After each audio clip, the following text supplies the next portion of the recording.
Before we start the video, a quick word from the sponsor. It's me. Hey, for the 2023 holiday season, we are bringing back 5 of our fan favorite playmats that have sold out, and some of them will be returning in new fashion. A few of these mats actually sold out in pre-orders the last time we did them, so now is your chance to pick them up. Once again, they're all available on redzonerogue.com for pre-order right now, and hey, while you're at it, check out our new playmat that will be available for pre-order. All of these mats should be in stock late November, early December, and they are limited quantity, so if you'd like one, hey, pick one up. All right, onto the video. How's it going, Rogues Gallery, and welcome to another SHADOWVERSE EVOLVE video here on Red Zone Rogue. Today we are talking about what is perhaps the most underrated deck currently in SHADOWVERSE EVOLVE. Do you like Runecraft but don't want to play D-Shift? Do you like mid-range but don't want to play Sword? Well, I have the perfect deck for you. That, of course, is Rite Runecraft, also colloquially known as Dirt Rune. Today we're going to be showcasing my Dirt Rune deck. It is very, very fun. It is a resilient mid-range deck with powerful legendary threats that can close out the game. You're so able to just swarm the board with all your golem buddies, and if your opponent wipes your board, hey, it's easy to just pop out another army of golems. Really, really fun. We'll talk about budget options and all that kind of stuff, because I think you do have some budget options here. We are running some expensive cards, but we'll talk about it. We'll talk about it. Hey, let's get to the deck tech. All right, so I've piled the deck out here into various piles so we can compartmentalize this video just a little bit. Let's start off by talking about our leader. Of course, we're running the gorgeous Isabelle. You know what? I love SHADOWVERSE EVOLVE so much. I have gotten a fancy foil leader for every single one of my decks. So this is what we're running for this. You don't really, need the fancy one, but I figured, hey, you might want to see it. It's not a flex, so maybe it is. I don't know. I just like the coolness. Anyway, let's go on to our token pile. So this deck, you will need a decent stack of tokens. The most important tokens are your magic sediments.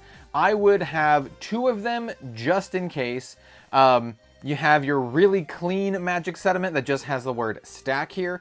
But if you are new to this deck, I would recommend this version of the magic sediment. I do believe this is the one that comes in the starter decks, and this one has the reminder text for how you use stack. Stack is very, very important to this deck. It's how we actually do our Rite abilities, and basically what that means is when an amulet comes into play with stack, it has a stack counter, right? So it comes into play with a stack counter on it, and then you can activate it and take all the stack counters from that amulet and put it onto another amulet with stack. And that's kind of what you want to do. You just want to build up a really big stack onto one single amulet.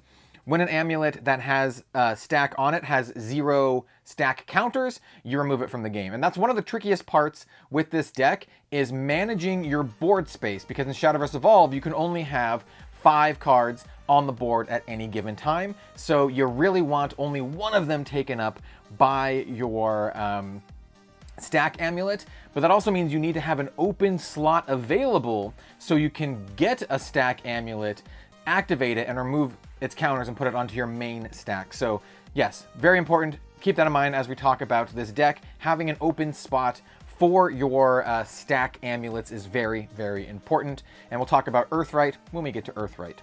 But yeah, I do really like the really clean, just stack sediment. And then the other cards we're gonna need is just a bunch of golems. So basically you need your strike form golem. It's a 2-cost 3/2 with rush, really, really good. I'd recommend getting at least 5 for your deck. And then we have the other golem, the guard form golem. It's kind of the opposite. It is a 2/3 with ward for 2. Once again, I recommend getting the full 5 because we're going to be swarming the board with our golem pals. All right, let's move on to the main deck proper. Of course, I like to show off the sleeves. I like to accessorize my SHADOWVERSE deck. So these 3 cards, they're just the your Evo points. But I like to put them in different sleeves just in case. And then here we have the Evo deck, also in gorgeous SHADOWVERSE sleeves. We'll talk about the Evo deck as we get to the cards that have the Evo cards. All right, let's get on with the main deck. This is such a fun deck. I love it more and more every time I play it. So here we have Teachings of Creation. This is the most simple stack amulet. It is a 1-drop, it has stack on it, and fanfare draw card. Perfect. Replaces itself, and you have a amulet with stack. Keep in mind, you'll need at least 1 amulet with stack, and you want to build the stack counters on it, keeping 1 space open to have other stack amulets. So there we have the Teachings of Creation. Another fantastic amulet. This is the Alchemist Workshop. It has stack, and then fanfare, summon a Strikeform Golem, the 3/2 with Rush. So you can think of this as basically a 2-drop 3/2 with Rush, but also you get the stack, and you can move the stack counters. Good stuff. So yeah, this is another staple of the deck. We're running a full playset. And then here we have one of our first heavy hitters. We have several big heavy hitter cards in this deck. Like I said, this is more of a mid-range deck. I wouldn't call it like a full control, because we're going to end up killing our opponent with just like mid-range value with golems and stuff. But this is a way to...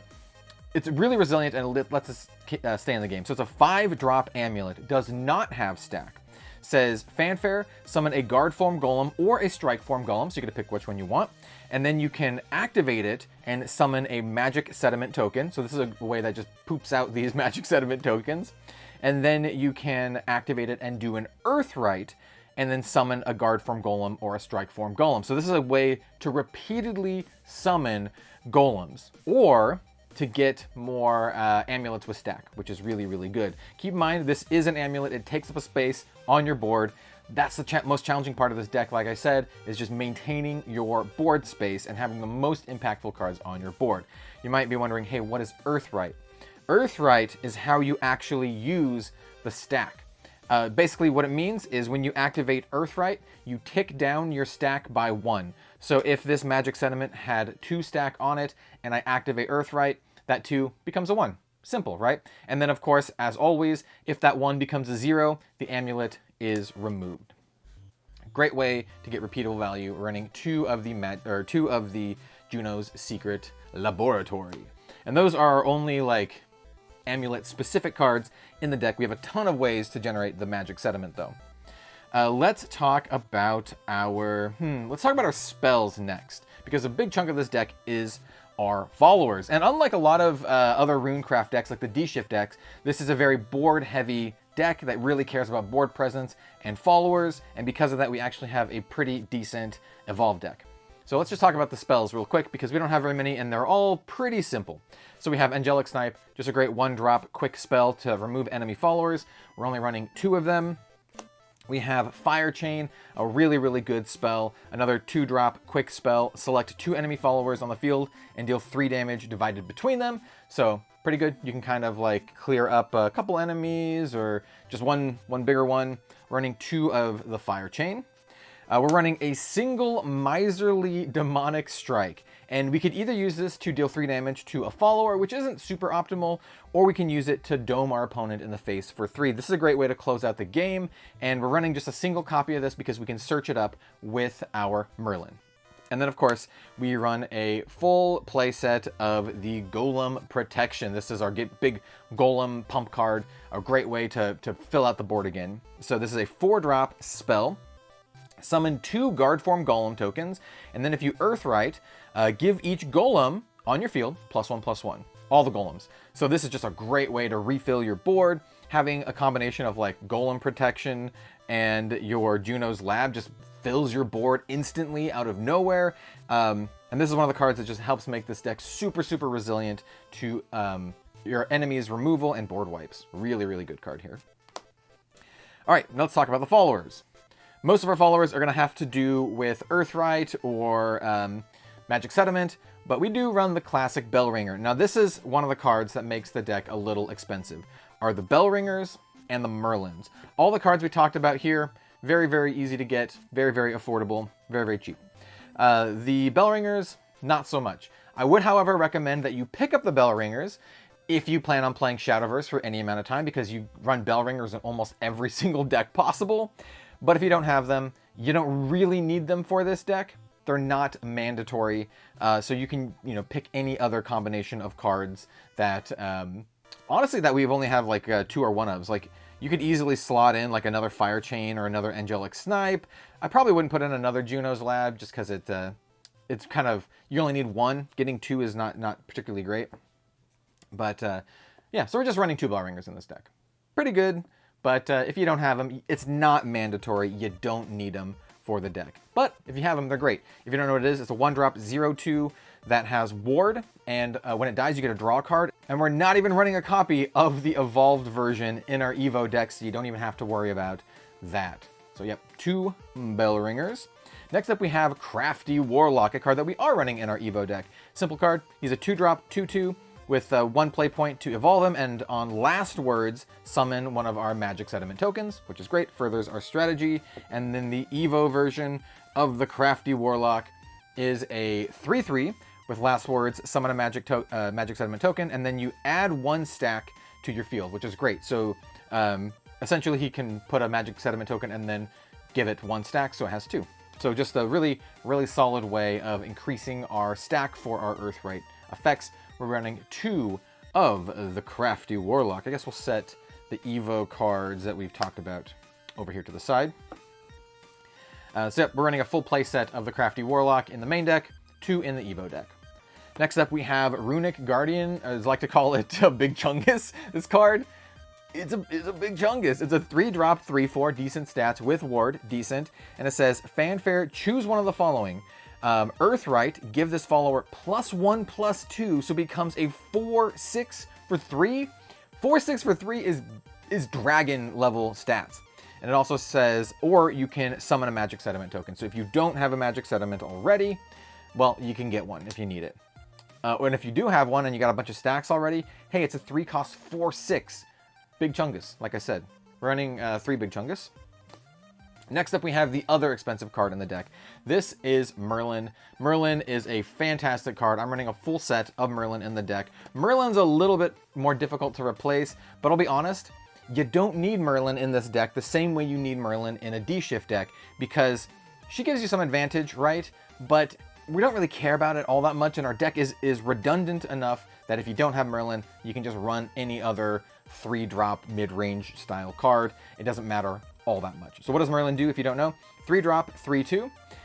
You can Evo her for 2, and then fanfare, search your deck for a spell, reveal it, and add it into your hand. And that's why the one of Demonic Strike is sweet, because if our opponent is like a 3-to-1 health, well, we can play Merlin, go get our Demonic Strike, and then just smash him for 3 directly.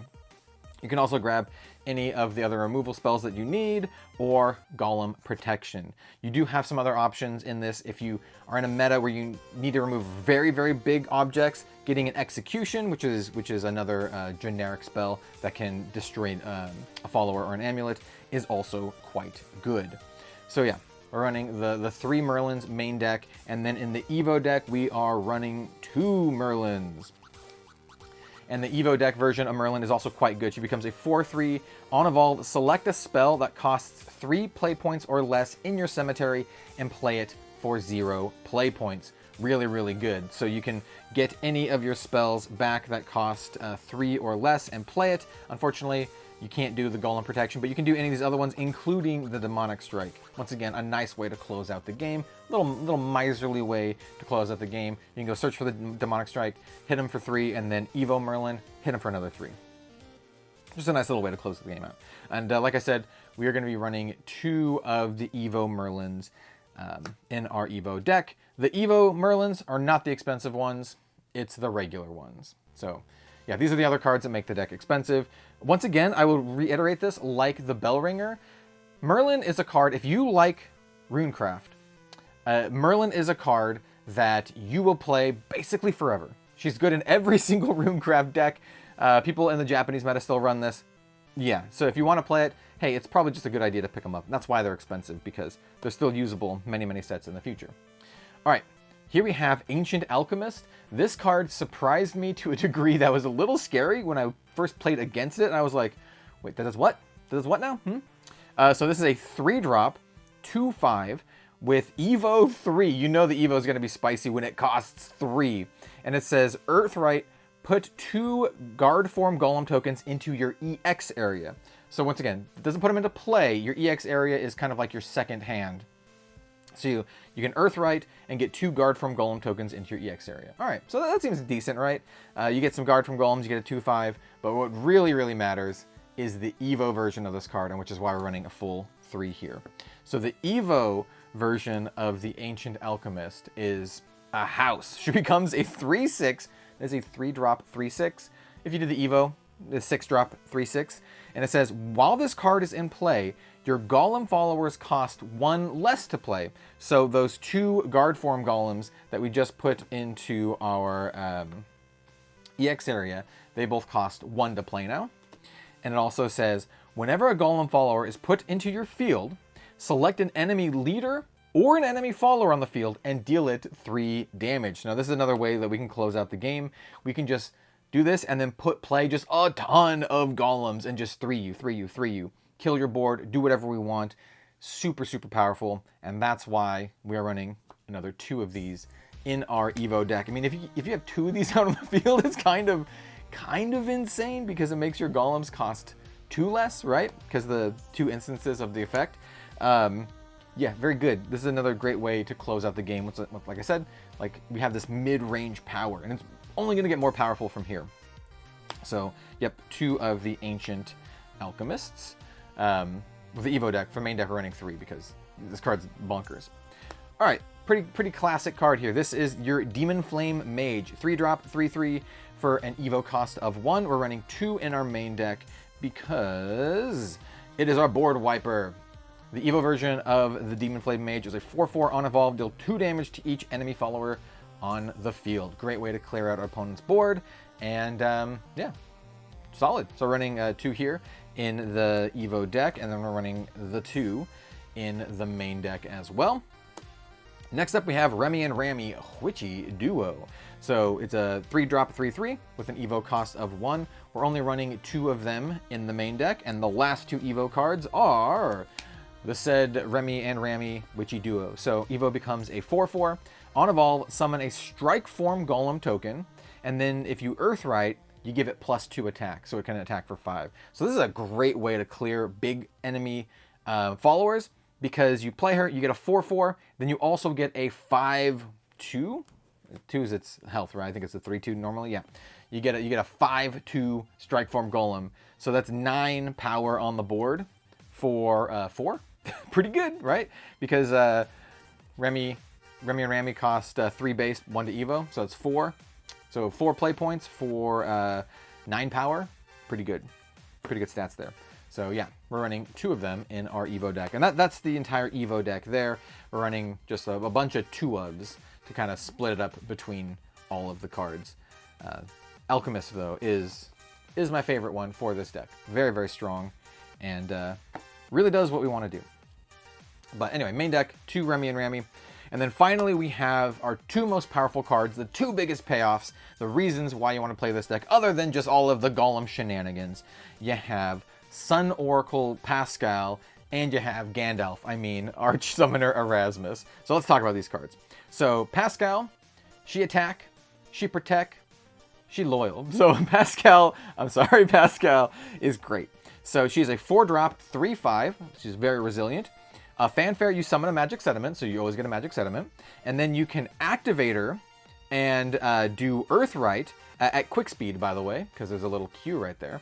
You can activate her at quick speed, Earthright, select an enemy fall on the field, and give it -2/2 permanently. Not until end of turn, permanently -2/2. Or you can quick speed activate her Earthright, select another follower on your field, and give it a permanent +2/2. She is great. Absolutely great. Kills your opponent's stuff or makes them weaker, and then also pumps up your stuff, makes your golems bigger threats. Yeah, she's just really good, and she's only a 4-drop and can start doing this as soon as turn 4. So yeah, we're running the full play set of Pascal, one of the big key cards from Reign of Bahamut that came out that makes this deck really solid. So yeah, do not underestimate Pascal. She's quite good. And then finally, our big top end, and another way to close out the game, is the Arch Summoner Erasmus, a 7-drop 6/8 Fanfare Earthright. Select an enemy follower on the field, deal 6 damage to it, and then 2 to the leader. So yeah, he's quite good at killing things. And then he also has Activate, not at quick speed, by the way. There's no little Q there. Activate, Earthright, same thing. Select an enemy following the field, deal 6 damage to it and 2 to the leader. So when you play Erasmus, if you have at least 2 stack on any of your stack amulets, boom, 6 damage to a thing, 4 to the opponent, 6 damage to another thing, 4 to the opponent. And then if they don't kill it, you just keep doing that as long as you have your magic sediments high enough. And that's the deck. Like I said, it is just mid-range value. You have cards that pump your dudes, kill things, just absolutely swarm the board with your golems, and it's just a good time. If you like board-heavy decks, if you like mid-range style decks, if you like Runecraft but do not want to play D-Shift OTK, this is the deck for you. It's really, really fun. And like I said, I think it's pretty affordable. If you just take out the Merlins and the Bell Ringers, this deck is, it's not too bad at all. So yeah, thank you so much for watching, everyone. Please let me know what you think. We're going to be doing a little bit more regular Shadowverse Evolve content here on Red Zone Rogue. We'll talk about that more in an upcoming update. And yeah, let me know what you think of the deck. Let me know what deck you would like to see me spotlight next. And we'll see you next time.